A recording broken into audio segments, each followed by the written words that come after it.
بسم اللہ الرحمن الرحیم۔ ثلاثی مجرد میں جب ہم نے فعل امر بنانا سیکھا تھا تو کیا سیکھا تھا، کچھ یاد ہے؟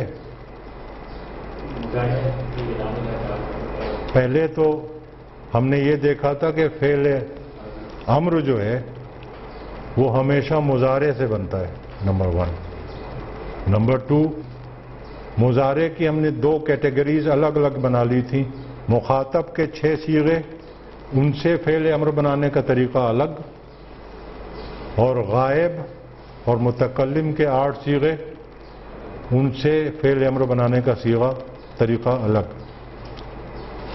تو مخاطب سے جو ہم نے فعل امر بنانا سیکھا تھا 4 اسٹیپ فارمولا، وہ 4 اسٹیپس کیا تھے؟ وہ کتاب میں نہیں ہے سر، ادھر ہیں۔ وہ 4 اسٹیپس کیا ہیں؟ نمبر 1 علامت مضارع گرا دیں، نمبر 2 یہ تو نہیں کہا، نمبر 2 پہلے صحیح کریں، اسٹیپ نمبر 2، اگر فا کلمہ ساکن ہو تب علامت وہ حمزۃ الوصل لگائیں۔ زور کس پہ ہے؟ اگر پہ۔ اگر فا کلمہ ساکن ہو تو حمزۃ الوصل لگائیں، یہ اسٹیپ نمبر 2 تھا۔ اور اسٹیپ نمبر 3 کیا تھا؟ کہ حمزۃ الوصل کی حرکت طے کریں کہ اس پہ ضمہ آئے گی کہ کسرہ آئے گی۔ پھر اسٹیپ نمبر 4 یہ تھا کہ لام کلمے کو مجزوم کریں۔ تو ثلاثی مجرد میں جو 6 ابواب ہم نے پڑھے تھے اس میں تو ہمیں ہر جگہ فا کلمہ ساکن نہیں ملا، تو ہم نے وہاں کیوں کہا تھا کہ اگر؟ اس لیے کہ آگے چل کے فا کلمہ ہمیں متحرک ملنے والا تھا اور ہم وہ آگے آ گئے ہیں۔ اب ذرا مزید فی کے جو ابواب یاد کیے ہیں آپ نے، ذہن میں دہرائیں۔ افعلا یفعلو مضارع میں فا کلمہ ساکن، پھر فعلا یفعلو، اب یہاں مضارع میں فا کلمہ متحرک۔ اللہ القیاس آگے آپ چلیں گے تو آپ دیکھیں گے کہ یہ جو 8 ابواب پڑھے ہیں آپ نے مزید فی کے، اس میں کہیں آپ کو علامت مضارع گرنے کے بعد فا کلمہ ساکن ملے گا اور کہیں آپ کو متحرک ملے گا۔ حمزۃ الوصل ہم کیوں لگاتے ہیں؟ کہ جب پہلا لفظ حرف جو ہے وہ ساکن ہو، اس کو پڑھ نہ سکیں، تو اس کے لیے پھر حمزۃ الوصل لگاتے ہیں۔ لیکن اگر وہ متحرک ہے تو حمزۃ الوصل کی ضرورت ہی نہیں ہے۔ تو پہلی بات تو یہ نوٹ کر لیں آپ کے مزید فی کے جن ابواب میں علامت مضارع گرانے کے بعد فا کلمہ متحرک ملے گا وہاں حمزۃ الوصل نہیں لگے گا، اور جہاں ساکن ملے گا وہاں حمزۃ الوصل لگے گا۔ باقی وہ 4 step formula as it is یہاں اپلائی ہوگا۔ پہلا اسٹیپ کے میں بات کروں مخاطب کے 6 صیغوں کی، پہلا اسٹیپ کی علامت مضارع گرائی جائے گی۔ دوسرا اسٹیپ کہ علامت مضارع گرانے کے بعد اگر فا کلمہ متحرک ہے تو حمزۃ الوصل لگانا ہی نہیں ہے،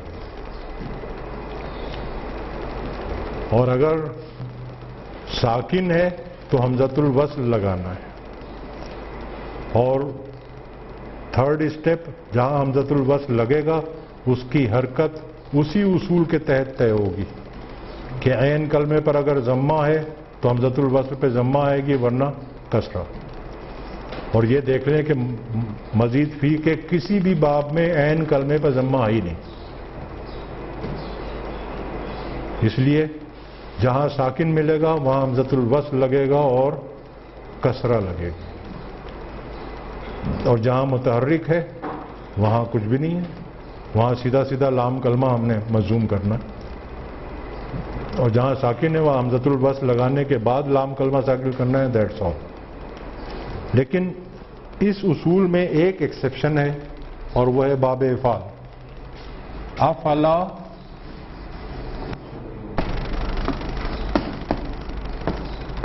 یفعلو، پہلے اس پہ اپنا قاعدہ اپلائی کر کے دیکھ لیں قاعدے کے حساب سے کیا بنتا ہے۔ پھر ہم دیکھیں گے خلاف قاعدہ کیا چیز ہے. علام مخاطب میں گیا تو یہ تفعلو بنا، علامت مضارع ہم نے گرا دی، فا کلمہ ساکن ملا، حمزۃ الوصل لگایا، عین کلمے پر کسرہ ہے اس پہ کسرہ آئی، اور لام کلمے کو مجزوم کر دیا. قاعدے کے حساب سے تو یہ بنتا ہے افعل، لیکن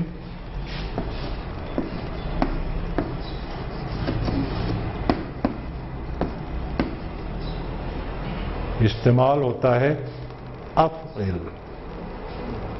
کیا چیز خلاف قاعدہ ہے اس میں؟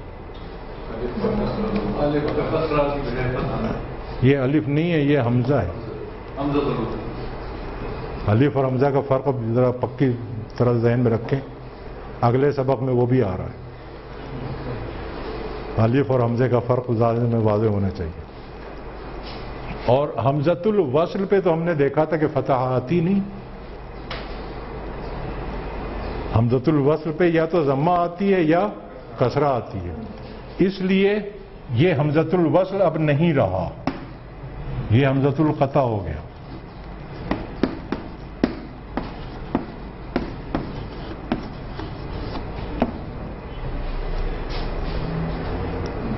یعنی باب افعال کے فعل امر میں پہلی خلاف قاعدہ بات یہ کہ حمزہ کے اوپر کسرہ کے بجائے فتحہ آتی ہے اور وہ پھر حمزۃ الوصل نہیں رہتا.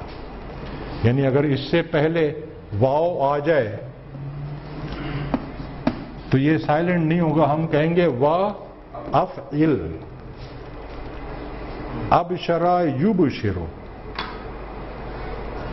اس سے فعل امر کیا بنے گا؟ ابشر. یبشرو سے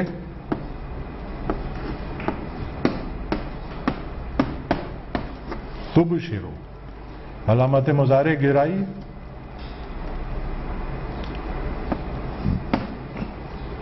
حمزہ لگا اور یہ فتحہ کے ساتھ آئے گا اور یہ مجزوم ہوگا.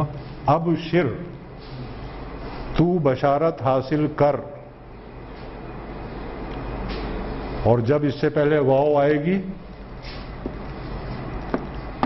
تو ہم کہیں گے وا ابشر.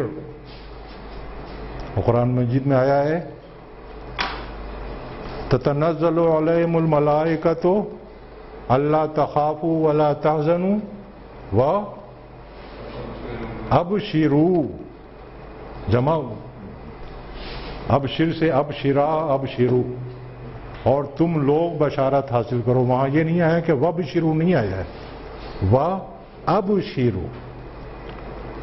تو باب افعال میں صرف یہ نوٹ کر لیں کہ مخاطب میں جب یہ فعل امر بنانے میں جب حمزہ لگے گا تو اس پہ کسرہ کے بجائے خلاف قاعدہ ضمہ آئے گی اور وہ حمزۃ القطع ہوگا، حمزۃ الوصل نہیں ہوگا. بس یہ ایک ایکسیپشن ہے، ورنہ باقی تمام ابواب میں وہی 4 step formula as it is apply ہوگا. دیکھ لیں تفعیل میں.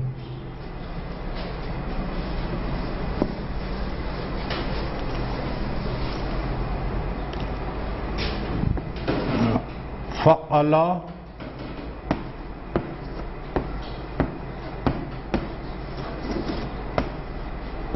یفعل، مخاطب میں یہ بنے گا تفعل. اس سے ہم نے علامت مضارع گرائی. اب یہ فا کلمہ متحرک ہے، حمزہ لگانے کی ضرورت ہی نہیں ہے، اور لام کلمے کو مجزوم کر دیں. فعل امر بنا فعل. علم یعلم سے فعل امر بنے گا علم، تو علم دے.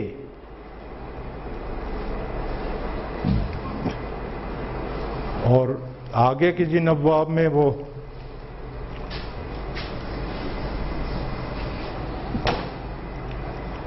افتعل یفتعل، مخاطب میں تف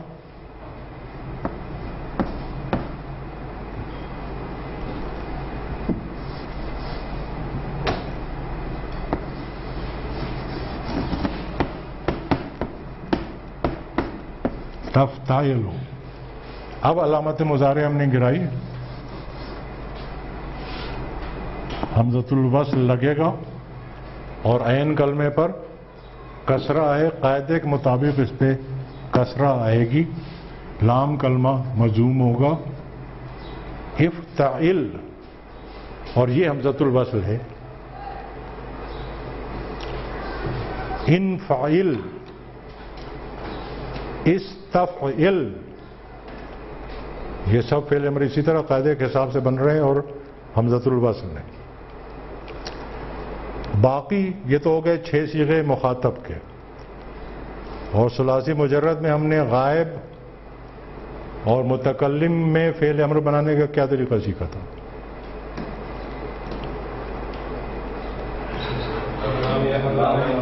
ٹیسٹ اب بہت نزدیک آ گیا ہے. نمبر 1 علامت مضارع نہیں گرے گی. یہ ہے بہت اہم چیز. علامت مضارع نہیں گرے گی اور اس پہ لام امر لگے گا اور لام کلمہ مجزوم ہوگا. تو مزید فی میں بھی ایگزیکٹ اسی طرح کیا نام ہے غائب اور متکلم کے صیغوں میں چاہے کوئی بھی باب ہو مزید فی کا یہی اصول اپلائی ہوگا کہ علامت مضارع نہیں گرے گی, لام امر لگے گا اور لام کلمہ مجزوم ہو جائے گا. افعلا یفعل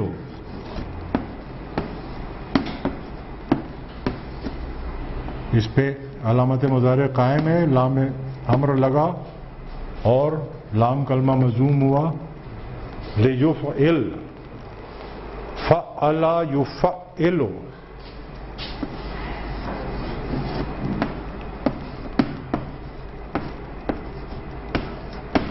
اس پہ لام امر لگا اور لام کلمہ مجزوم ہوا. لیفعل وہی فارمولا, نو چینج.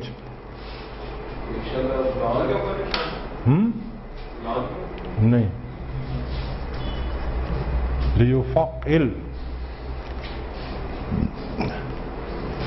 اور فعل نہیں ہم نے ثلاثی مجرد میں کیا پڑھا تھا؟ فعل نہیں کا مطلب یاد ہے کہ بھول گئے؟ جس میں کام سے روکنے کا, منع کرنے کا مفہوم ہے. تو اس میں 14 کے 14 صیغوں میں علامت مضارع قائم تھی, کہیں سے بھی علامت مضارع نہیں گری تھی, اور لائے نہیں شروع میں لاتے تھے اور لام کلمہ مجزوم کر دیتے تھے. ایگزیکٹ وہی یہاں بھی اپلائی ہوگا.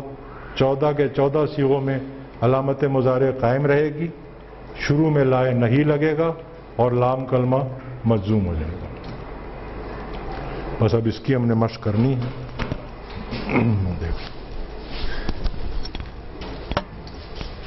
بسم اللہ الرحمن الرحیم. اب آج کا سبق شروع کرنے سے پہلے کل کے سبق کی ایک وضاحت ضروری ہے.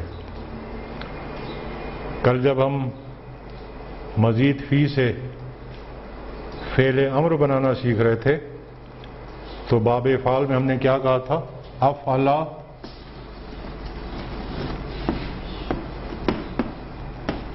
یفعل.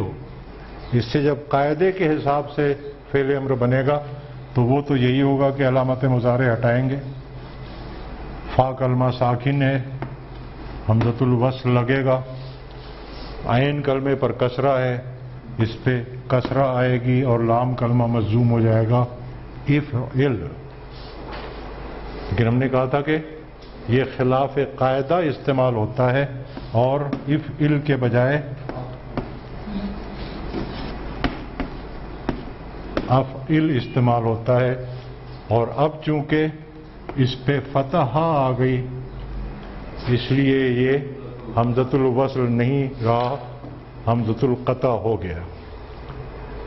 اس سلسلے میں جو ضروری بات میں کل بتانا بھول گیا تھا وہ یہ کہ یہ صورتحال فعل کے ساتھ مخصوص ہے.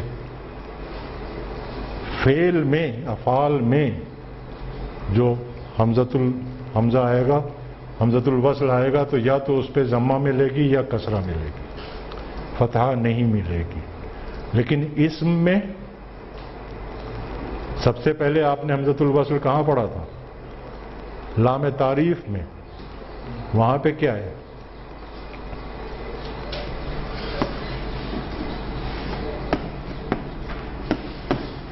مسلمون سے المسلم، یہ بھی تو حمزۃ الوصل ہے.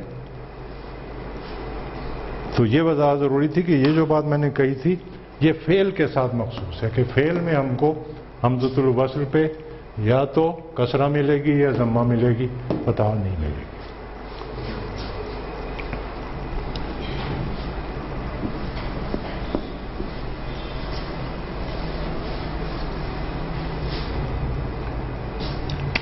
اچھا جی، اب مزید فی کا مجہول سمجھنا ہے ہم نے، اور اس میں وہ پہلی بات یاد کریں کہ پہلے دن ہم نے دیکھا تھا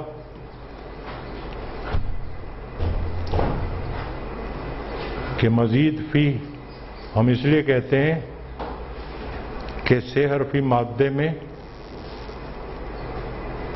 کسی حرف کا یا کچھ حروف کا اضافہ ہو جاتا ہے تو ہم کہتے ہیں کہ اب یہ ثلاثی مزید فی ہے.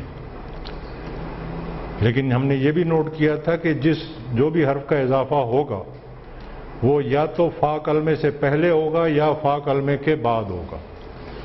مطلب یہ ہوا کہ عین اور لام کلمہ انٹیکٹ رہتا ہے، اس میں کوئی چینج نہیں آتی. اس بات کو ذہن میں رکھتے اب سمجھیں کہ ثلاثی میں ماضی کا جو مجہول کا وزن ہے وہ کیا ہے؟ فعلا. تو اب مزید فی میں بھی یہ جو ہے الا، یہ انٹیکٹ رہے گا، نو چینج. یعنی عین کلمے کی کسرہ اور لام کلمے کی فتحہ یہ برقرار رہے گی. اور ثلاثی میں عین اور لام کلمے سے پہلے صرف فا کلمہ ہوتا تھا، اس پہ ضمہ ہوتی تھی. مزید فی میں عین کلمہ سے پہلے یا فا کلمہ سے پہلے کوئی ایک آدھ حرف اضافی ملے گا تو سب پہ ضمہ دینی ہے. عین کلمہ سے پہلے جتنے بھی حروف ملیں گے سب کو ضمہ لگانی ہے سوائے ساکن حرف کے. جو حرف ساکن ہو، خاموش بیٹھا ہو، اس کو کچھ نہیں کہنا. جو بھا بھا کرے اس کو ہم نے ضمہ دینا ہے. متحرک ہوگا تو ضمہ دیں گے، ساکن ہوگا تو ساکن ہی رہنے دیں گے. اس اصول پہ دیکھ لیں.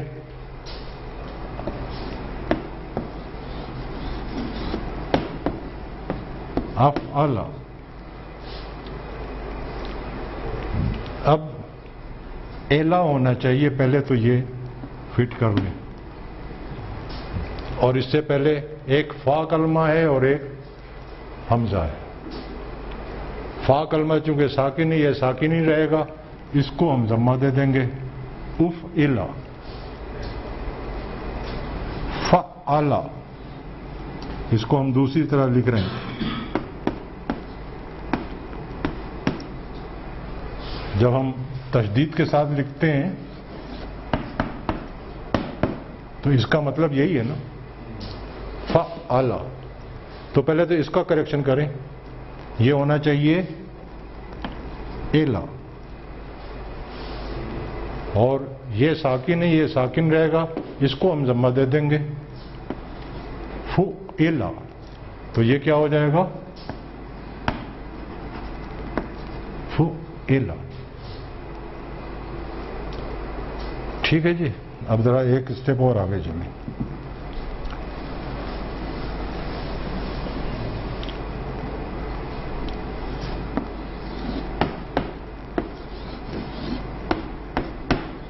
فعل،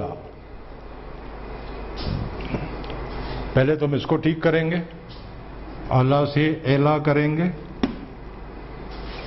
یہ متحرک ہے، اس کو ضمہ دیں گے. ذرا کوئی صاحب اس کو پڑھ کے بتائیں مجھے.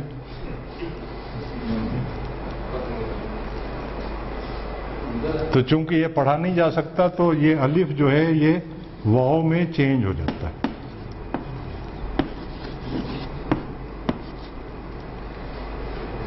اور یہ اب اگلا ہی سبق ہمارا آ رہا ہے، اس لیے ابھی بھی سمجھ لیں تو کوئی حرج نہیں ہے. عربی میں کچھ حروف ہیں جن کی کچھ حرکات کے ساتھ دوستی بڑی پکی ہے. فتحہ کی دوستی ہے الف کے ساتھ، کسرہ کی دوستی ہے یا کے ساتھ، اور ضمہ کی دوستی ہے واو کے ساتھ. اس کو ہم جب اس سبق پہ پہنچیں گے تو ہم اصطلاح استعمال کریں گے کہ حرف کو حرکت کے مناسب حرف میں چینج کر دیتے ہیں. یعنی اگر فرض کریں کہ یا ہے اور ما قبل ضمہ لگی ہوئی ہے تو یا کو پھر ہم واو میں چینج کر دیں. واو ہے یا ہے اور ما قبل فتح لگی ہوئی ہے تو ہم اس کو الف میں چینج کر دیں حرف کے مناسب، حرکت کے مناسب حرف میں. تو وہی اصول یہاں پہ بھی ہے، چونکہ الف سے پہلے ضمہ لگی ہوئی ہے تو یہ الف جو ہے وہ واو میں چینج ہو جائے گا ضمہ کی رعایت سے. اسی طرح سے تفاعل میں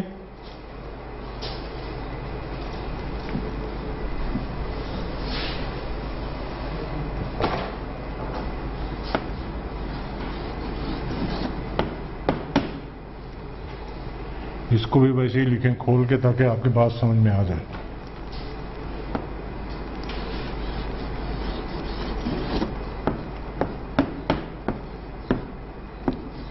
تفعل، تو پہلے تو عین اور لام کو ہم ٹھیک کریں گے، الا کریں گے. یہ ساکن ہے، اس کو ساکن رہنے دیں گے. ان دونوں کو ہم ضمہ دے دیں گے. تفعل، اور تفاعل میں پھر وہی بات آئے گی کہ الف کو واو میں چینج کرنا پڑے گا. تفاعل، اس کو ہم کریں گے الا، اور اس کو ضمہ دیں گے، اس کو ضمہ دیں گے. اب یہ نہیں پڑھ سکتے، اس کو واو میں تبدیل کریں گے. یہ بنے گا تفعل.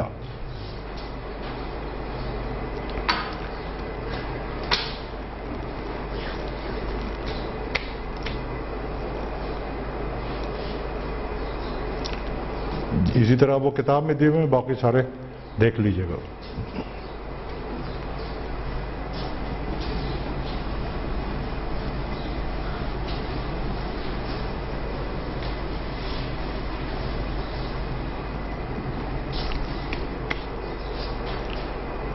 مضارع میں بھی آ جائیں اسی طرح سے کہ ثلاثی مجرد میں مضارع کا وزن کیا تھا؟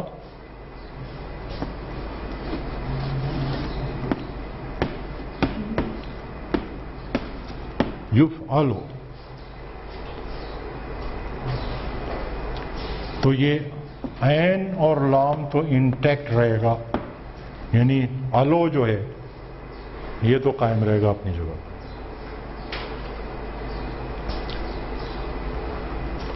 عین کلمہ سے پہلے یا فا کلمہ سے پہلے مزید فی کے حروف آئیں گے،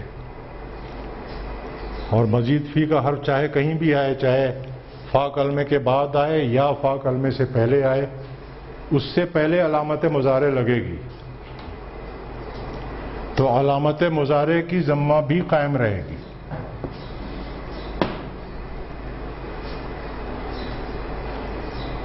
یہ بھی چینج نہیں ہوگی. اس کے درمیان جو حروف ہیں، درمیان میں کیا باقی بچا؟ ایک فا کلمہ باقی بچا اور ایک مزید فی کا جو بھی حرف ہوگا وہ باقی بچا. ان سب کو فتحہ دینی ہے سوائے ساکن کے.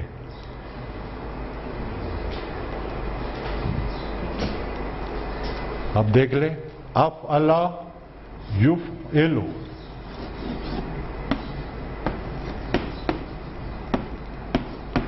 یہ ہے نا مضارع معروف۔ اب مجہول میں جاننے کے لیے پہلے تو ہم اس کو ٹھیک کریں گے، الو کریں گے۔ علامت مضارع پہ ضمہ پہلے سے موجود ہے، فا کلمہ ساکن ہے، اس کو ہم نے کچھ نہیں کہنا ہے، اور کوئی حرف ہی نہیں۔ اچھا یہ تو میں غلط کر دوں، تو یہ ہو گیا یفعلو، یفعلو تھا اس میں معروف میں، اور مجہول میں صرف عین کلمے کی حرکت چینج ہوئی ہے، یفعلو۔ اس لیے میں نے آپ سے کل کہا تھا مشقیں کرتے ہوئے کہ اب عین کلمہ جو ہے اس کی حرکت کو نوٹ کرنا ہے اور اس کی مدد سے ہم نے پہچاننا ہے۔ اسی طرح سے باب تفعیل میں فعل یفعل،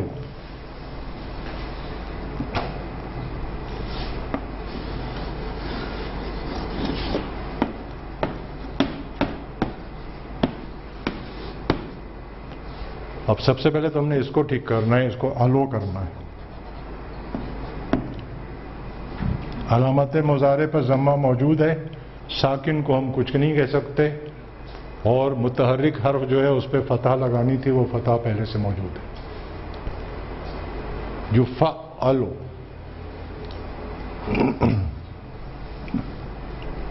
فعل یفعل،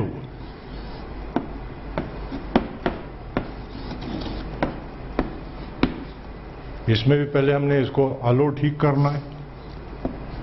علامت مضارع پہ ضمہ موجود ہے، فتح لگانی تھی وہ موجود ہے، یفعلو۔ اس کے بعد پھر ذرا چینجز زیادہ آتے ہیں، اس لیے کہ اب علامت مضارع کی حرکت بدل جائے گی۔ تفعل یتفعل،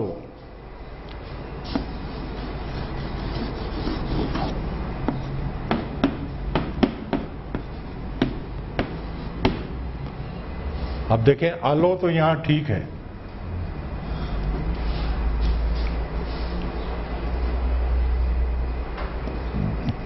ساکن کو ہم کچھ نہیں کہہ سکتے، ان دونوں پہ فتحہ پہلے سے موجود ہے۔ علامت مضارع میں اب کیا کرنا ہے؟ ضمہ دینا ہے، یتفعل۔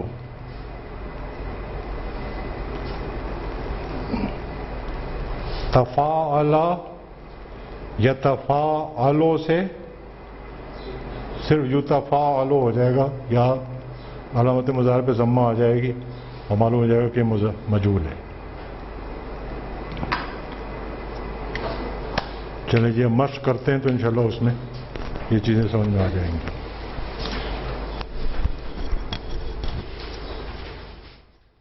بسم اللہ الرحمن الرحیم، ذرا اس پہ غور کریں۔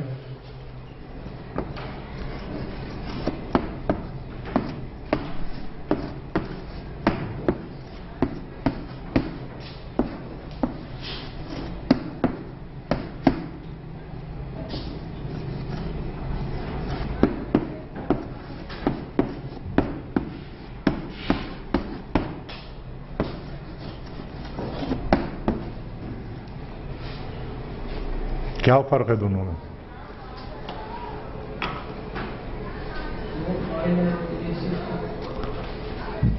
یہ اسم الفاعل ہیں اور یہ صفت ہے،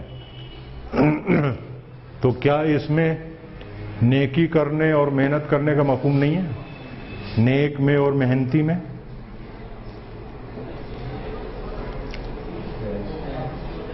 وہی مفہوم ہے، صرف اب یہ بتائیں کہ نیکی کرنے والے کی عربی کیا ہے اور نیک کی عربی کیا ہے؟ نیک کی عربی تو آپ لوگ پڑھ چکے ہیں،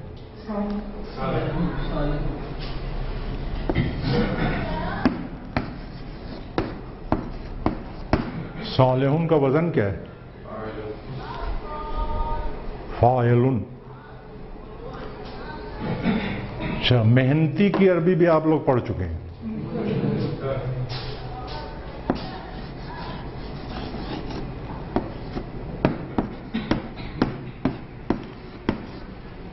اور یہ کیا ہے؟ باب افتعال سے اسم الفاعل ہے.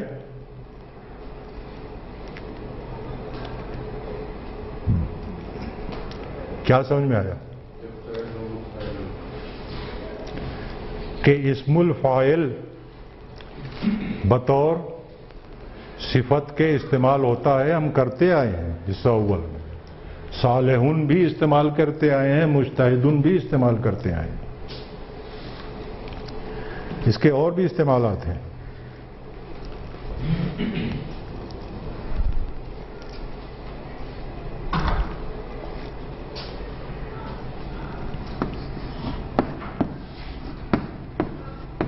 حامدن کیا ہے؟ یہ بھی ہم نے بہت استعمال کیا ہے. اس میں عالم ہے، اس کو ہم معرفہ مانتے تھے، حالانکہ تنوین لگی ہوئی ہے، اس لیے کہ یہ اس میں عالم ہے. اور وزن کیا ہے اس کا؟ فاعلن. حمدہ یحمدو سے حمد کرنے والا، تو اس میں علم بھی استعمال ہوتا ہے. آپ نے کبھی حضور صلی اللہ علیہ وسلم کے نام پہ غور کیا ہے؟ حمدہ یحمدو کو باب تفعیل میں لے جائیں، کیا بنے گا؟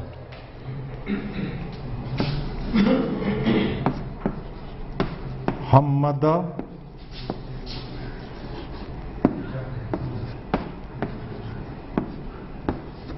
یحمدو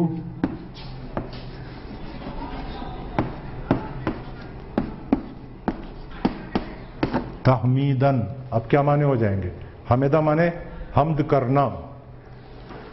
میں نے آپ کو اسی لیے بتا دیا تھا کہ جو مزید فی کے ابواب کی ایک ایک خاصیت بتائی تھی وہ ڈومیننٹ خاصیتیں تھیں، بلکہ لیکن اس کے علاوہ اور بھی خاصیتیں.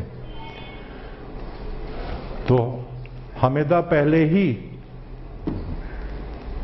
وہ ہے کیا؟ متعدی. باب تفعیل میں آیا تو اب اس میں دوسری خاصیت جو ہے باب تفعیل کی کہ کسی کام کو کثرت سے کرنے کا مفہوم، وہ معنی آ گئے. حمدہ یحمدو تحمیدن معنی کثرت سے حمد کرنا. اب یحمدو سے اسم المفعول بنائے، علامت مضارع گرے گی، میم ضمہ لگے گی، عین کلمے کو فتح دیں گے، لام کلمے کو تنوین دیں گے. کثرت سے حمد کیا ہوا اسم المفعول ہے، اس میں علم کے طور پر استعمال ہو رہا ہے. تو معلوم یہ ہو گیا کہ ذرا جگا دیں ان کو.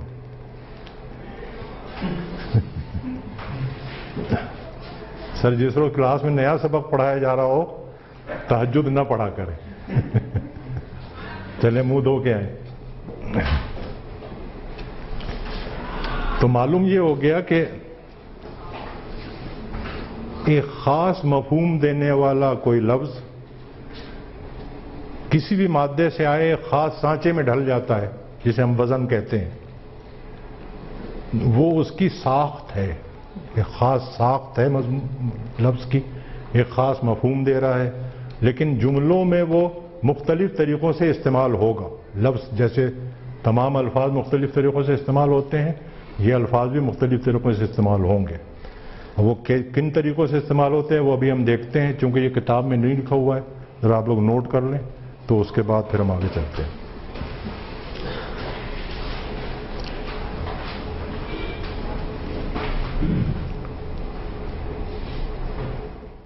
جی یہ کیا ہے؟ المعلم المجتہد، مرکب توصیفی ہے.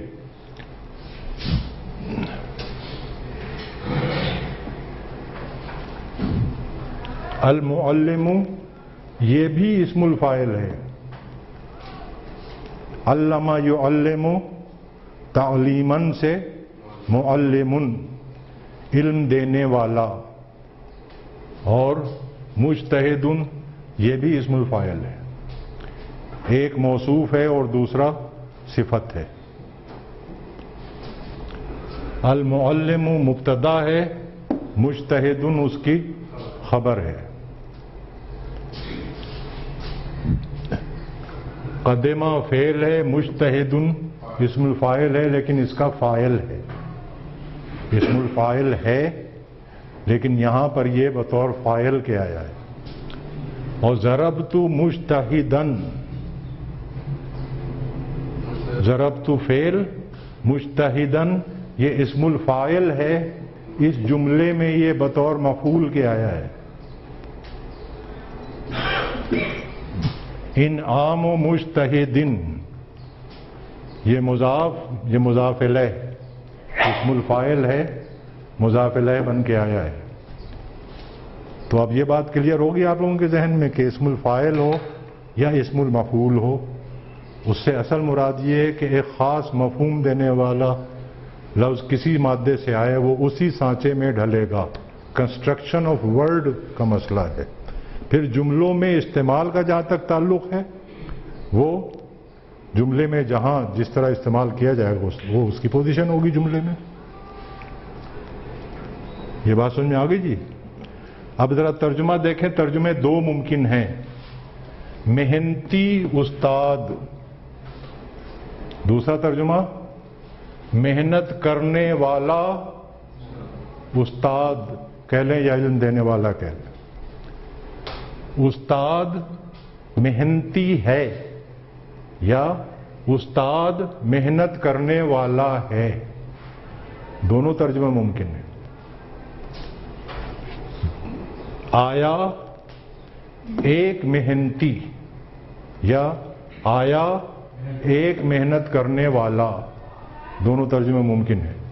میں نے مارا محنتی کو یا میں نے مارا ایک محنت کرنے والے کو، ایک محنتی کا انعام یا ایک محنت کرنے والے کا انعام۔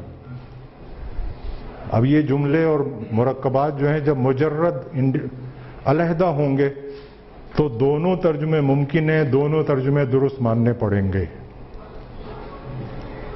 لیکن جب عبارت میں استعمال ہوں گے تو عبارت کے سیاق و سباق سے پھر فیصلہ ہو جاتا ہے کہ کس ترجمے کو ترجیح دی جائے گی۔ اب ذرا مجتہدن یہ مزید فی سے اسم الفاعل تھا، جہاں جہاں مجتہدن ہے وہاں وہاں ظالم لگا دیں، سچویشن وہی رہے گی۔ ظالم ثلاثی مجرد سے فاعلن کے وزن پر اسم الفاعل ہے، وہاں وہ صفت موصوف بنے گا، یہاں خبر بنے گا۔ المعلم ظالم، دو ترجمے ہوں گے کہ استاد ظالم ہے یا استاد ظلم کرنے والا ہے۔ قدمہ ظالم، آیا ایک ظالم یا ایک ظلم کرنے والا۔ ضربت ظالمن، میں نے مارا ایک ظالم کو یا میں نے مارا ایک ظلم کرنے والے کو۔ انعام ظالمن، وہی پوزیشن۔ ان سب جگہوں پہ آپ ظالمن کے بجائے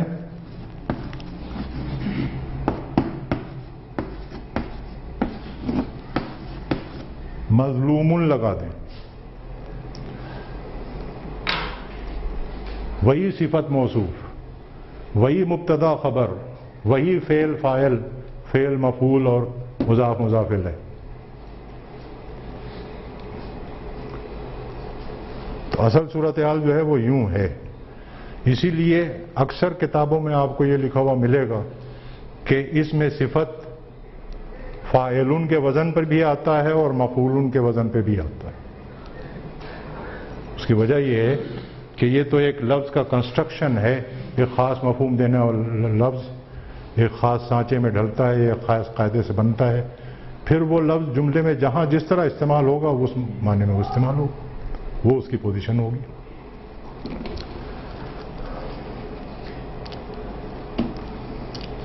تو اس میں صفت کے دو وزن آپ کو پتہ لگ گئے، فاعلن بھی اس میں صفت کے طور پر بھی استعمال ہوگا، صرف اس میں صفت نہیں، اس میں صفت کے طور پر بھی استعمال ہوگا۔ مفعول، اسم المفعول، چاہے مزید فی سے ہو، ثلاثی مجرد سے ہو، وہ اس میں صفت کے طور پر بھی استعمال ہوگا۔ خبر بھی آئے گا، مبتدا بھی آئے گا، وہ سب بنے گا جملے میں جہاں جیسے آئے گا، لیکن اس میں صفت کے طور پر بھی استعمال ہوگا۔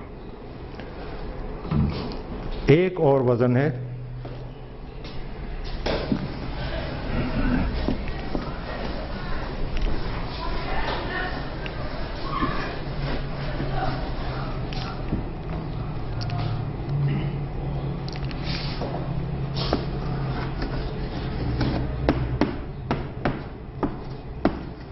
فعیل، جیسے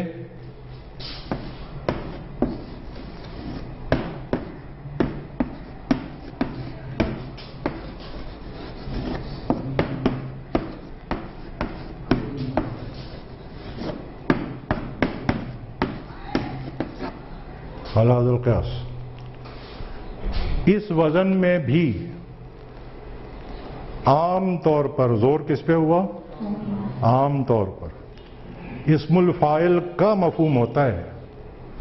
رحیم کا ترجمہ ہم کیا کرتے ہیں؟ رحم کرنے والا۔ سمیع کا ترجمہ ہم کیا کرتے ہیں؟ سننے والا۔ بصیر، دیکھنے والا۔ عام طور پر لیٹس سے 98-99% کیسز میں فعیل کے وزن پہ جو الفاظ آتے ہیں اس میں اسم الفاعل کا مفہوم ہوتا ہے۔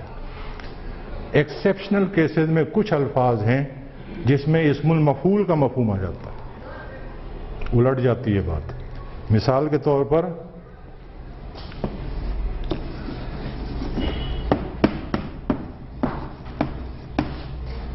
رجیم، اب اس کے معنی رجم کرنے والا نہیں ہے، رجم کیا ہوا۔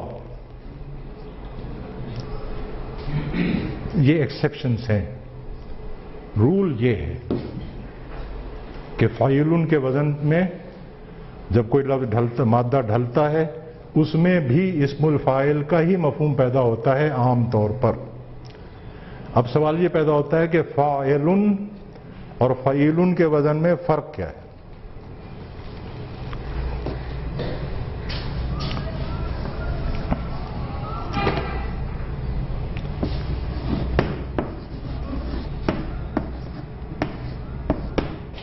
فاعل کے وزن میں جس صفت کا ذکر ہو، اب ظاہر ہے اب تو ہم اس کو صفت کہہ سکتے ہیں نا فعل کے بجائے، جس صفت کا ذکر ہو اس میں تصور یہ ہوتا ہے کہ وہ کام کرنے والے میں وہ صفت پہلے نہیں تھی، وقتی طور پر ہو گئی اور پھر چلی گئی۔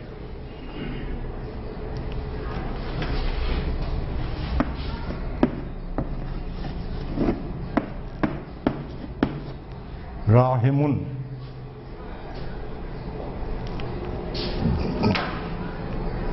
رحم کرنے والا۔ رحیم، رحم کرنے والا۔ فرق یہ ہے کہ کوئی بہت ہی فرعون صفت سردار کسی وقت بھول چوک سے ہی صحیح کوئی رحم کر بیٹھتا ہے تو اس وقت وہ راحم ہے، رحیم نہیں ہے۔ فعیل کے وزن میں جو بھی صفت آئے گی اس میں پرپیچول ہونے کا مفہوم ہے، ہمیشگی اور دوام، ہر وقت ہر حال میں وہ صفت اس کے اندر موجود تصور کی جاتی ہے۔ تو فعیل اور فاعل کا فرق سمجھ میں آ گیا؟ اس میں بھی عام طور پر لگا لیں، کہیں کہیں کوئی استثناء مل جائے گا کہ کہیں کہیں آپ کو فاعل کے وزن پر کوئی ایک آدھ ایسا لفظ مل جائے گا جس کی صفت میں دوام کا تصور موجود ہوگا، لیکن وہ ایکسیپشن کہیں گے ہم، رول نہیں کہیں گے۔ رول یہی ہے کہ فاعل میں کسی وزن میں جس صفت کا ذکر ہوگا اس میں دوام اور ہمیشگی پرپیچول ہونا، اور راہم فاعلون کے وزن میں جس صفت کا ذکر ہے اس کا انسیڈنٹل ہونا، وقتی ہونا۔ اب یہ نوٹ کر لیں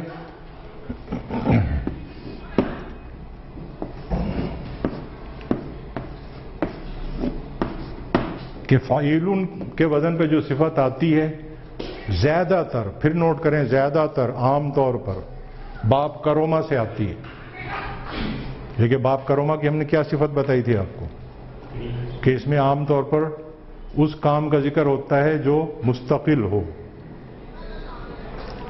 اور اسی لیے جب فاعلون کے وزن پر ہم آپ کو اسم الفاعل سکھا رہے تھے تو ہم نے آپ کو نوٹ کرا دیا تھا کہ باب کروما سے فاعلون کے وزن پر صفت نہیں آتی، اسم الفاعل نہیں بنتا۔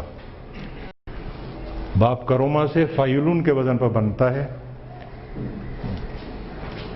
اس کا یہ مطلب نہیں کہ کسی اور باب سے فاعلون کے وزن پر اسم الفاعل نہیں بنتا، لیکن بہت کم۔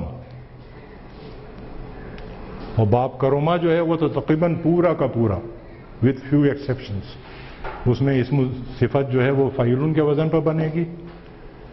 دوسرے ابواب سے فاعلون کے وزن پر صفت جو ہے وہ بہت ریئر ہے، بہت کم ہے، لیکن اگر دوسرے کسی باب سے فاعلون کے وزن پہ آتی ہے تو اس میں مفہوم وہی ہوگا، پرپیچول ہونے کا۔ یہ تو ہو گئی مستقل اور دائمی صفات، اور یہ ہو گئی وقتی حادثاتی انسیڈنٹل صفات۔ کچھ صفات ایسی ہیں جن کو ہم نہ تو عارضی کہہ سکتے ہیں، حادثاتی کہہ سکتے ہیں، اور نہ دائمی کہہ سکتے ہیں، یا یوں کہہ لیں کہ جو وقتی بھی ہیں اور دائمی بھی ہیں، اس لیے کہ وقتی طور پر آتی ہیں لیکن دوبارہ پھر پلٹ کے آ جاتی ہیں، جیسے بھوک، پیاس، غمگین ہونا، خوش ہونا، غمگینی، خوشی۔ یہ صفات جو ہیں یہ دھوپ چھاؤں کی طرح آتی جاتی رہتی ہیں۔ اب ان کو نہ تو ہم ٹوٹلی عارضی کہہ سکتے ہیں اور نہ ٹوٹلی مستقل کہہ سکتے ہیں، بیچ بیچ کا معاملہ ہے۔ اس کے لیے زیادہ تر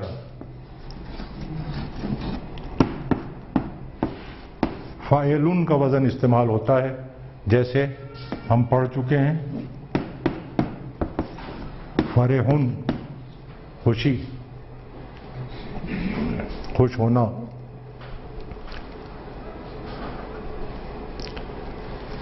اور یہ صفات جو ہیں یہ زیادہ تر، ایک اور لفظ پڑھا تھا ہم نے، خاصمون، جھگڑالو۔ خصیمن تو اس کو کہیں گے کہ جو ہر وقت آستین چڑھائے ہوئے، لیکن جو شارٹ ٹیمپرڈ ہے، غصہ آیا، جھگڑا کیا، پھر گلے بھی مل لیے، پھر لڑ لیے، پھر گلے مل لیے، یہ خصیمن ہے۔ فرحون، فاعلون کے وزن پر، اور یہ زیادہ تر باب سمعہ سے آتے ہیں۔ زور جو ہے وہ زیادہ تر پہ ہے،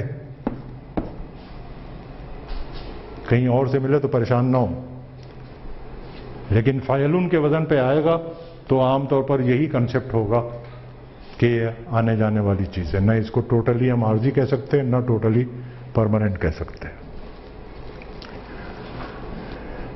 یہ تو وہ اوزان ہیں، فاعلن، مفعولن، یا مزید فی سے اسم الفاعل، اسم المفعول، فاعلن اور فاعلن، جو عام طور پر اس میں صفت کے طور پر استعمال ہوتے ہیں۔ لیکن صفت کا مسئلہ یہ ہے کہ یہ ملٹی ڈائمینشنل فنومینا ہے۔ اب یوں سمجھ لیں کہ یہ اوزان جو ہیں یہ تو درخت کا تنا ہے، اس تنے میں سے اب 3 شاخیں نکلیں گی۔ ایک شاخ ایسی صفت جس کا تعلق رنگ سے یا جسم کے عیوب سے یا حلیے سے ہو۔ مثال کے طور پر ہم کہتے ہیں ہری کتاب لال قلم. اب یہ ہرا اور لال جو ہے یہ کتاب اور قلم کی صفت ہے. ہم کہتے ہیں اندھا آدمی، گونگا لڑکا، یہ جسمانی عیوب ہیں. تو یہ ایک شاخ بن جاتی ہے. اس کے لیے اس میں صفت جو ہے وہ الگ وزن پہ بنتا ہے.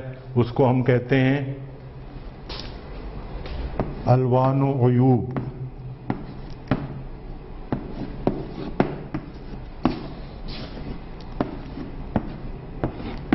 الوان لون کی جمع ہے، رنگ، اور عیوب ان کا وزن، یہ صفت کی ہی ایک شاخ ہے لیکن ان کا وزن الگ ہے. یہ ہم بعد میں پڑھیں گے. فی الحال جو تقسیم ہے، کلاسیفیکیشن ہے، وہ سمجھ لیں. دوسری شاخ جو ہے وہ جسے ہم کہتے ہیں انگریزی میں کمپیریٹو اور سپرلیٹو ڈگری. اس لیے کہ گڈ جو ہے یہ بھی اپنی جگہ ایک صفت ہے، لیکن جب ہم کمپیئر کرتے ہیں تو ہم گڈ نہیں کہتے، بیٹر کہتے ہیں. اور جب ہم کمپیریزن میں کسی کو ٹاپ پہ رکھنا چاہتے ہیں تو ہم کہتے ہیں بیسٹ. اس کو ہم کہتے ہیں اسم التفضیل.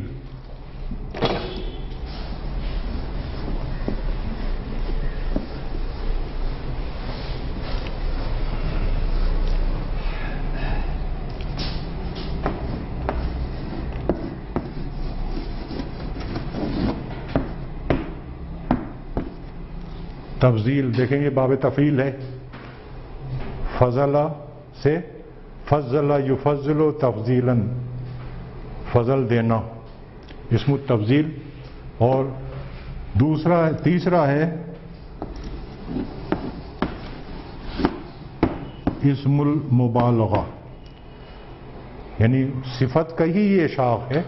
جب صفت میں شدت پیدا ہو جاتی ہے، زیادتی ہو جاتی ہے، تو ہم یہ کہتے ہیں کہ یہ مبالغہ ہے. تفضیل میں اور مبالغے میں فرق کیا ہے؟ تفضیل جو ہے وہ ہمیشہ کسی کے کمپیریزن میں آئے گی. مبالغہ جو ہے وہ کمپیریزن سے بے نیاز ہے، بذات خود مکتفی ہے. ہم یہ کہہ سکتے ہیں کہ اس کلاس میں فلاں صاحب سے زیادہ ذہین ہیں، اور کسی ایک کے لیے ہم کہہ سکتے ہیں کہ اس کلاس میں سب سے زیادہ ذہین ہیں. لیکن اس کلاس میں سب سے زیادہ ذہین ہو سکتا ہے کہ وہ ذہانت کی شدت کو نہ پہنچا ہوا. اس کی ذہانت تو ہم سب سے زیادہ ذہین اس حساب سے کہہ رہے ہیں کہ دوسروں سے کمپیریزن کے مقابلے میں. لیکن کمپیریزن کے بغیر اگر کسی میں ذہانت کی شدت دیکھیں گے تو ہم پھر مبالغے کا صیغہ استعمال کریں گے. تو یہ 3 شاخیں بنتی ہیں.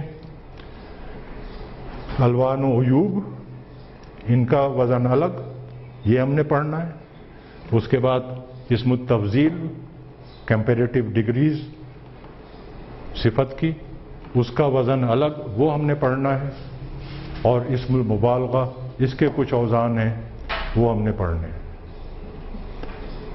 یہ انشاءاللہ ہم بعد میں پڑھیں گے. فی الحال اب ذرا ہوم ورک لے لیں.